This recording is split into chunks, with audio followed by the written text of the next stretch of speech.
Is Africa finally stirring from its long slumber? It's the kind of question whispered in the corridors of global power, debated behind closed doors in corporate offices, and quietly asked by millions who've seen Africa rise only to fall again. But this time something feels different. Something's shifting in West Africa. And at the center of it all is Guinea, a country that until now barely made a sound while its neighbors Mali, Burkina Faso, and Niger lit up headlines with bold, anti-colonial stances. Guinea, it stayed quiet. No fiery speeches, no broken pacts, just silence. Intentional, maybe even unsettling silence. Leading that quiet front is Colonel Mamadi Doumbouya, a man who seized power through a military coup, but never postured like a revolutionary. Not like Ibrahim Traoré or others in the region. Not until now. Because now, that silence has been broken loudly. In one bold stroke, Doumbouya canceled the licenses of 51 foreign mining companies. No warning, no negotiations, just a line drawn firm and final. The message? Guinea is done being mined for everyone else's gain. For decades, foreign companies dug into Guinea's land, extracting gold, bauxite, iron, billions in profits flowing out while local communities were left in poverty. A familiar story across Africa, but now, Guinea's flipping the script. So is this a true act of patriotism? A leader finally standing up for his country? Or is there something else behind the curtain?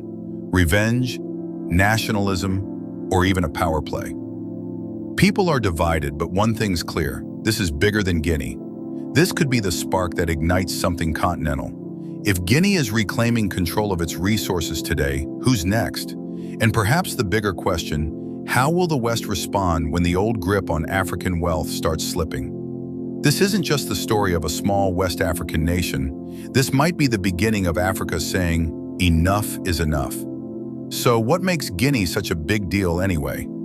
A country of just over 14 million people, Guinea might seem small, but what lies beneath its soil is anything but. Guinea is packed with natural treasures, gold, diamonds, graphite, iron ore, but one resource makes it a global heavyweight, bauxite. Buried deep in its red earth are the largest bauxite reserves in the world, over 7.4 billion metric tons. That's not just significant, it's game-changing. And it doesn't stop there. Guinea isn't just sitting on this mountain of wealth. It's already the second largest bauxite producer on Earth, supplying nearly 20% of global exports. Why does that matter? Because bauxite is the backbone of aluminum, and aluminum fuels the modern world. From your smartphone to skyscrapers, from airplanes to electric vehicles, aluminum is everywhere. And if you control bauxite, you control the supply chain. So now the world's watching. Guinea just made its move. The storm's rolling in, and the question echoing across the continent is no longer if Africa will rise. It's how fast, and who's next. You might not hear about Guinea on the nightly news. It's not a name that trends often, but here's the truth. The world needs Guinea a whole lot more than Guinea needs the world. And now the real question is, what's Guinea going to do with that power? This small West African country is sitting on a mountain of wealth. Bauxite, gold, diamonds, graphite, iron ore, you name it, Guinea's got it. It's one of the richest countries in the world, underground. And yet, like so many African nations, Guinea has barely reaped the benefits of its own treasure. For decades, foreign corporations have swooped in, digging, drilling, and hauling billions in resources out of the country, leaving behind poverty, pollution, and broken promises. But now, something massive just happened. In a bold, no-turning-back move, Colonel Mamadi Doumbouya, the country's military leader, revoked more than 51 mining licenses. Just like that, gone. These weren't small-time operations. The decision hit major players across 5 key minerals, including gold and bauxite, and covered deals stretching from 2005 all the way to 2023. It was announced to the nation in a live broadcast, and it was not subtle. Information Minister Fana Suma spelled it out in no uncertain terms. The concessions are being returned to the state free of charge. Why? Because those companies didn't hold up their end of the deal. They were supposed to invest in Guinea, build schools, hospitals, create jobs, protect the environment. But they didn't. They took and left. So now Guinea's drawing the line. This isn't just policy, it's a statement. Guinea is saying, we're done being used, and now the world is on edge. Because if Guinea can do this, who else might follow? The pattern isn't new, and it's not just Guinea's story. Across Africa, it plays out the same way. Foreign companies come in with shiny promises, schools, clinics, jobs, hope, but as soon as the ink dries, those promises vanish. The mines stay open. The profits flow out. The people left behind. In Mali, Barrick Gold, one of the biggest mining companies in the world, has been under fire for refusing to pay taxes and royalties since 2021, leaving the government short by nearly $500 million. In Nigeria, the Niger Delta has been devastated by oil spills. Once fertile land has turned toxic, rivers poisoned, communities sickened, and major oil companies like Shell and Chevron have been accused of walking away without cleaning up the mess. It's not just about money anymore. It's about land, health, dignity, sovereignty. This isn't a string of random incidents. It's a system, and it's been the African experience for decades. But now, Africa is beginning to push back. And Guinea just fired one of the first shots. So the world should be paying attention. In Guinea, the promises were big game-changing even. Emirates Global Aluminum, a major player in the global bauxite industry, vowed to do something no one else had dared: build an aluminum refinery right on Guinean soil. No more just shipping out raw materials. This was supposed to be the start of something new: processing at home, creating jobs, adding value where it matters most. But years later, that refinery is still just a promise. Deadlines come and go, excuses pile up, and the people of Guinea still waiting for a future that never seems to arrive. At this point, let's call it what it is. They were never serious about building it. And that's the heart of the problem. Time and again, the West, and increasingly, even powers like China, push a model where Africa supplies raw materials and imports everything else. It's a system built to keep Africa locked in the role of the eternal supplier, never the maker. Because as long as the continent exports raw goods and buys back finished products, it stays dependent, vulnerable, and powerless to set the value of its own resources. And that's exactly how the system was designed to work. African raw materials are cheap, deliberately kept cheap. That's why the world keeps lining up not to invest in Africa's future, but to strip away its present. But here's the question echoing louder every day. How much longer will Africa play that role? How long will it be the engine while someone else drives the car? This time, Guinea isn't just watching from the sidelines. It's taking the wheel. In 2023, under the leadership of Colonel Mamadi Doumbouya, Guinea made a bold move. It rewrote its mining laws, and not just on paper. The new code flips the script. Now, if you want Guinea's gold, bauxite, or iron, there's a catch. You process it here. You invest here. You build with us, not just take from us. But of course, not everyone got the memo, or they simply chose to ignore it. Just like in Mali, some companies figured they could keep cutting corners, chasing profit over partnership. So Guinea hit back, hard. With surgical precision, it revoked 51 mining licenses. Just like that, gone. No second chances, no more waiting. It was a cleanup operation, a clear move to reclaim control of the country's most valuable assets. At first, it sounded like a global shockwave. Was this a direct hit to the mining giants? Turns out, not exactly. Most of the companies affected weren't the big names. They were smaller players, explorers, speculators, companies with permits to search, not to mine. They hadn't struck gold literally or figuratively. But that's what made the move so clever. This wasn't about stopping production. Bauxite exports didn't even flinch. This was a warning shot, a line drawn in the sand. Guinea didn't throw a wild punch, it sent a calculated message. We're in control now, and the world, it's watching. Closely. Comply or get cut off. For the first time in decades, a resource-rich African nation isn't just responding to outside pressure, it's laying down the law. And now, the whole world is watching. Let's break it down. The 51 companies that just lost their mining licenses in Guinea, they weren't the big fish. These weren't the major players holding up Guinea's economy. So, people started to ask, was this move just a warm-up act? A calculated sweep of small-time operators? many of them inactive while the government avoids rattling the giants. Was Guinea just bluffing? Let's clear the air. No, they're not afraid of the big guys. Take Emirates Global Aluminum EGA as an example. Backed by Abu Dhabi's Mubadala and the investment corporation of Dubai, EGA is no minor league player. Through its local subsidiary, Guinea Alumina Corporation, it holds a 690 square kilometer concession packed with an estimated 400 million tons of bauxite. Every year, EGA extracts around 12 million tons from Guinean soil. That's not just a lot, it's vital. They're responsible for a massive slice of Guinea's total bauxite exports. So no, Guinea isn't scared, but they are smart. They know shaking the system too hard, too fast could rock the entire economy. So what did they do? They started with the small guys, sent a warning shot that didn't mess with national revenue. But make no mistake, this was just the opening act, because now the real showdown is starting. In 2023, tensions started to rise. Guinea updated its mining code, tightened the rules. By October, the government dropped the hammer. It suspended EGA's operations, both mining and exports. Why? Disputes over unpaid customs duties. The impact? Immediate.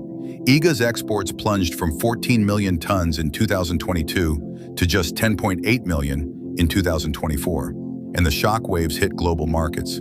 Aluminum prices in London jumped over 2%, proof that Guinea's bauxite isn't just valuable, it's crucial to the world economy. Publicly, EGA is saying all the right things, talking about negotiations, hoping to restart operation. But behind closed doors, a different story. According to a top Guinean official, EGA's license has already been revoked. They just haven't announced it yet. If that's true, it's a game changer. For EGA, for Guinea, and for the entire global aluminum industry. Because this isn't just about mining anymore, it's about power. So why hasn't Guinea made it official? Simple, strategy. They're holding the card, waiting for the right moment to play it. It's leverage, and it's powerful. EGA has invested billions in Guinea. Losing that license would be a gut punch. And that's exactly the point. Comply or risk everything. And Guinea isn't alone in this. Just look next door at Mali. In 2023, after revamping its own mining code, most foreign companies refused to comply. That's when Colonel Assimi Goïta stepped in. And he didn't come quietly.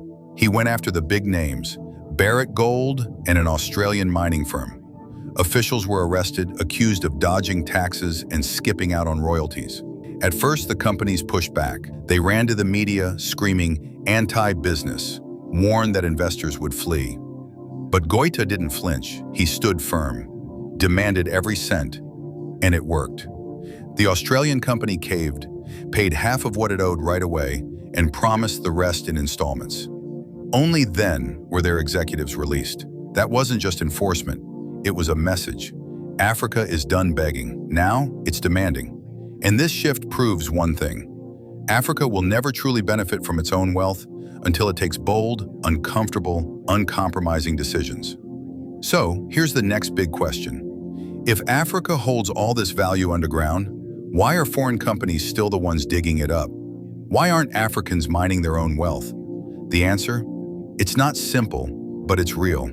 And for the first time in a long time, Africa is asking that question out loud and demanding real answers. Mining is no small game. It's expensive, really expensive. We're talking millions of dollars just to get started.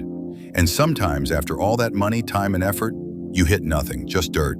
That's the risk. And most African governments can't afford to play that kind of high-stakes game. Not when schools still lack desks, hospitals run short on medicine, and roads turn to mud when it rains. But it's not just about the money. Mining at scale takes serious skill. Cutting-edge machines, expert geologists, trained engineers. It's not something you just pick up overnight. And under colonial rule, Africans were never meant to learn it. The West controlled the mines, controlled the operations. Africans were laborers, not leaders.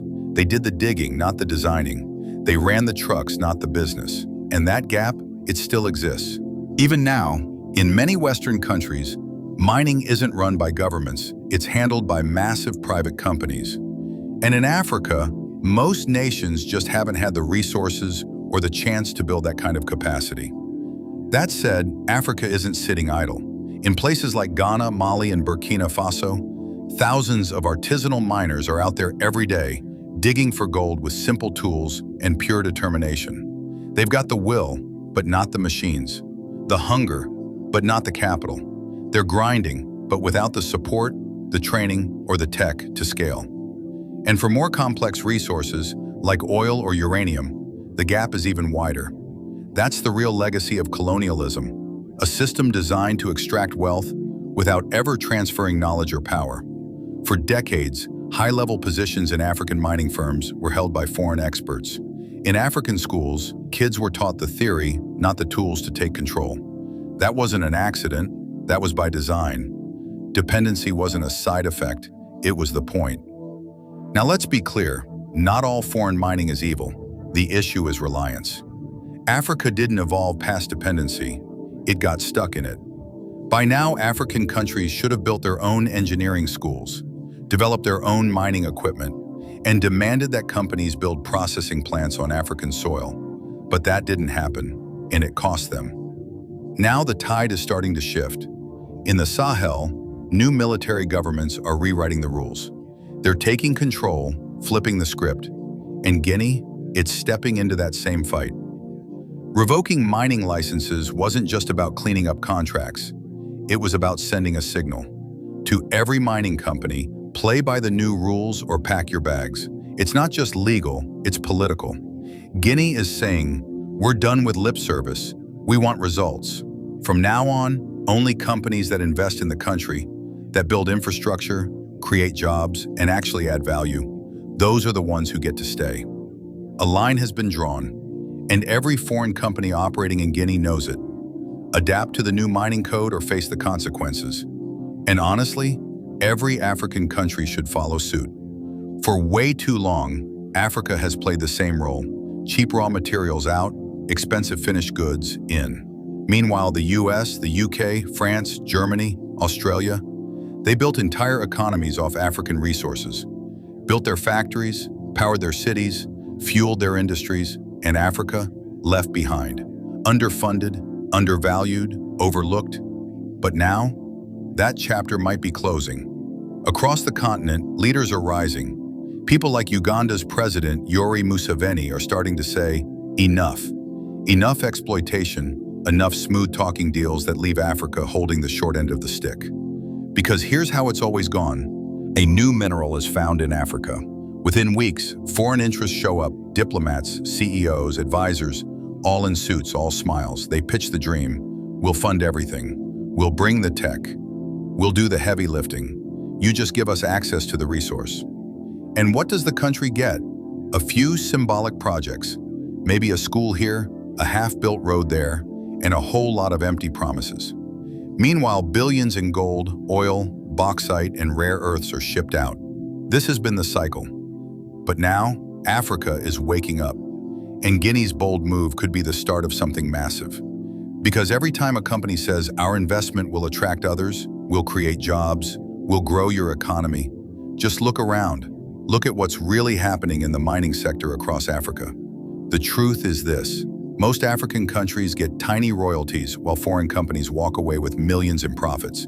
And to make it worse, the mining sector is consistently underperforming.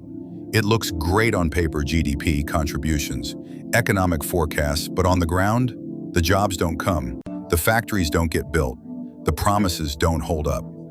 Take Nigeria, for example. Imagine this, a country sitting on oceans of oil drilling for decades, yet somehow, the people see none of the wealth.